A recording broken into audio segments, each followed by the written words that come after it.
আসসালামু আলাইকুম, সবাইকে অনেক অনেক শুভেচ্ছা। আমি এখন আছি টোকিও স্টেশনের বেজমেন্টে। এখানে সুন্দর একটা দৃশ্য আমি দেখানোর জন্য আপনাদের এই ভিডিওটা করতেছি। এখানে হচ্ছে একটা পাবলিক প্লেস। মানুষজন বসে রেস্ট নিবে। সেখানে কত সুন্দর করে ডিজাইন করেছে সেটা একটু দেখানোর চেষ্টা করব আপনাদেরকে এখন। এই হচ্ছে টোকিও স্টেশন। এর পাশে ইয়েসো বাস টার্মিনাল যে পাশটাতে সাউথ এক্সিটে সেখানের এই যে দেখেন এটা হচ্ছে একদম বেসমেন্ট থেকে, বেসমেন্ট মানে একদম নিচতলা থেকে উপরে ৪ তলা ৫ তলা পর্যন্ত টোটাল জায়গাটা খুব সুন্দরভাবে এরকম বিভিন্ন ধরনের ফুলের গাছ দিয়ে ডেকোরেশন করা আছে।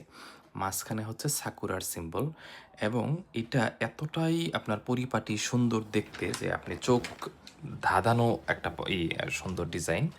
আরেকটা বিষয় হচ্ছে এখানে চারপাশে যে কয়েকটা মানে যেভাবে সাজানো আছে, নিচে কেউ বসে আপনি সম্পূর্ণ দৃশ্যটাই দেখা যায়।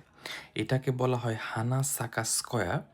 এখানে টোকিওতে যারা স্টেশনে আসে অথবা যারা বাসের জন্য ওয়েট করেন অথবা যারা এখানে ঘুরতে আসেন, তারা সবাই চাইলেই কিন্তু এখানে এসে এই সৌন্দর্যটা উপভোগ করতে পারেন। সো এটা দূর থেকে দেখলে মানে অনেকটা ওই সিনেমাটিক মনে হয়।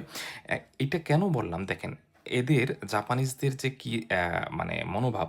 সো একজন মানুষ আসবে, তারা কিভাবে সে সময়টা স্পেন্ড করবে বাসের জন্য হোক বা ট্রেনের জন্য হোক অথবা যদি সে ভিতরে আসে, সো তার টাইমটা স্পেন্ড করার জন্য পাবলিক সার্ভিসটা দেওয়ার জন্য তারা এত সুন্দর ডিজাইন করে।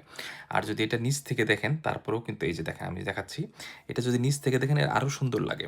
সো আপনি এখানে বসে ঘন্টার উপর ঘন্টা হয়তোবা টাইম স্পেন্ড করতে পারবেন, বই পড়তে পারবেন বা কফি খেতে পারবেন। নিচে সুন্দরভাবে দেওয়া আছে, সবকিছু দেওয়া আছে। সো এই সমস্ত জিনিসগুলো আমাদেরকে ভাবায় আসলে মানুষের উন্নত দেশগুলো কেন উন্নত? কেন তাদের সার্ভিসগুলো ভালো?